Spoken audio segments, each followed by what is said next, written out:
दोस्तों, कहानियों की दुनिया में मैं अशोक रामराव देशपांडे आपका स्वागत करता हूं। ये कहानी एक विशेष कहानी है दोस्तों। ये उन दिनों की है जिन दिनों में मैं कॉलेज में पढ़ा करता था। एक कलाकार की कहानी जिससे आप भी शायद परिचित होंगे। उन दिनों में मैं बहुत अमीर अमीर दोस्तों को मिला करता था, देखा करता था। उनकी गाड़ियां, उनके पास के पैसे, उनके शरीर के जेवरात, ये सारी चीजें देख के मुझे लगता था कि मैं इतना अमीर क्यों नहीं हूं। शायद दोस्तों आज भी आपको इस बात से ऐसा लगता होगा। आप भी भगवान से इसी बात से शिकायत भी करते होंगे।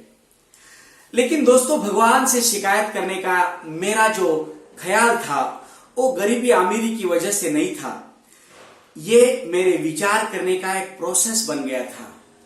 हर रोज मैं कुछ भी देखता, नया देखता, भगवान को कोसता और भगवान को कहता कि मैं ऐसा क्यों नहीं हूं, मेरे पास इतना क्यों नहीं है। लेकिन एक दिन दोस्तों, कॉलेज और कॉलेज के बाद काम करने के बाद मैं जैसे ही घर लौट रहा था, रास्ते के बाजू में एक व्यक्ति कुछ चित्र निकाल रहा था। व्यक्ति कुछ अलग ढंग का था, इसलिए मैं रुक गया थोड़ा सा।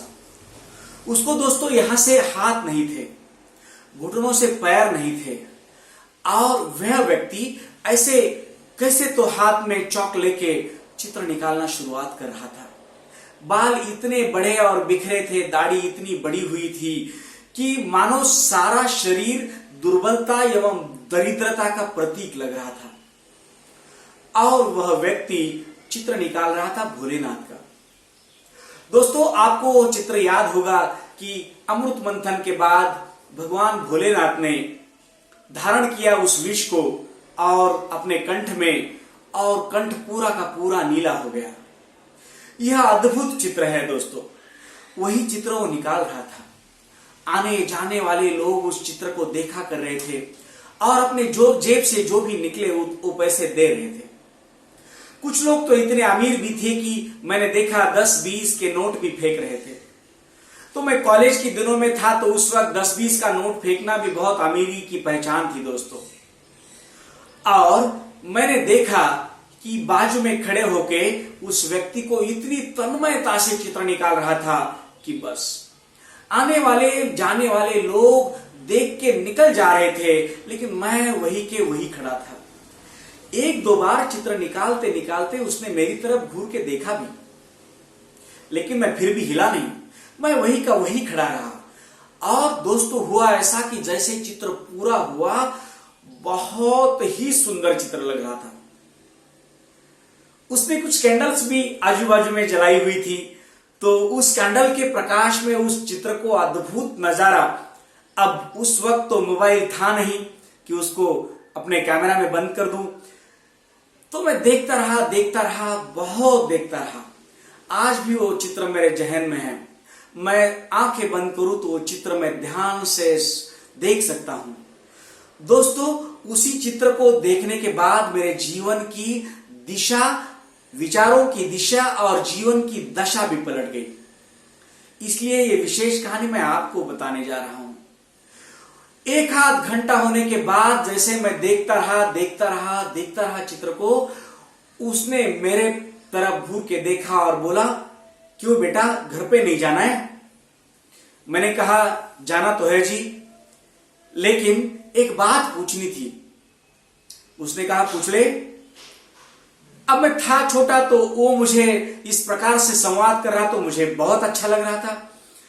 मैंने कहा कि जिस भगवान ने आपको ठीक से ना हाथ दिए हैं ना पैर दिए हैं, लज्जा रक्षण के उतने भी ठीक से कपड़े आपके पास नहीं दिख रहे हैं, आप दिन भर में कुछ 2 वक्त की ठीक से रोटी खा सके इतना भी पैसा आप कमाते हो कि नहीं मुझे पता नहीं है, फिर भी चित्र उस भगवान का निकाल रहे हो और इतना तन्मयता से निकाल रहे हो कि ये मेडिटेशन हो जाए, साधना बन जाए। आपको भगवान से कुछ शिकायत नहीं है?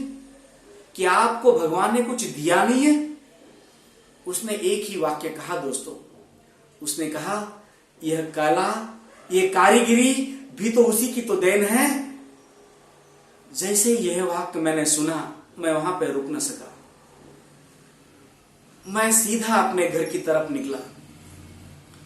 दोस्तों, उस दिन से भगवान को शिकायत करने की मेरी जो आदत थी वो निकल गई।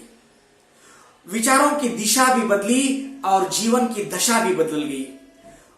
कहा जाता है कि जिस घर में हम रहते हैं उस दीवारों को भी हर रोज धन्यवाद देना चाहिए।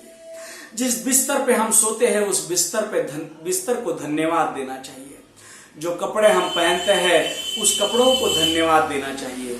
इस धन्यवाद की शैली को थोड़ा थोड़ा दोस्तों और बढ़ा दिया जाए तो जिन्होंने हमको हर एक सांस दिया है, ये सारा शरीर दिया है, जीवन दिया है, इतनी पवित्र विचारधाराएं दी है, उस भगवान को हमको कितनी बार धन्यवाद देना चाहिए। मैं तो कहता हूं जिस दिन से ये विचारधाराएं आप बदलेंगे, जीवन की दिशा भी बदलेगी और दशा भी बदलेगी। गुरुवर हमेशा कहते हैं कि कश्ती ने बदला रुख तो किनारे बदले। विचारों को अगर आपने सही दिशा में मोड़ दिया तो दोस्तों जीवन की दशा भी बदल जाएगी। आज की कहानी हम यहीं पे खत्म करते हैं, लेकिन दोस्तों मेरी कहानियां आपको बड़ी अच्छी लगती है, ये मुझे पता चल रहा है। आप अपने दोस्तों को ये लिंक भी भेजते हो और शेयर भी करते हो। इस प्रकार से आपका प्यार ऐसे ही मिलता रहे।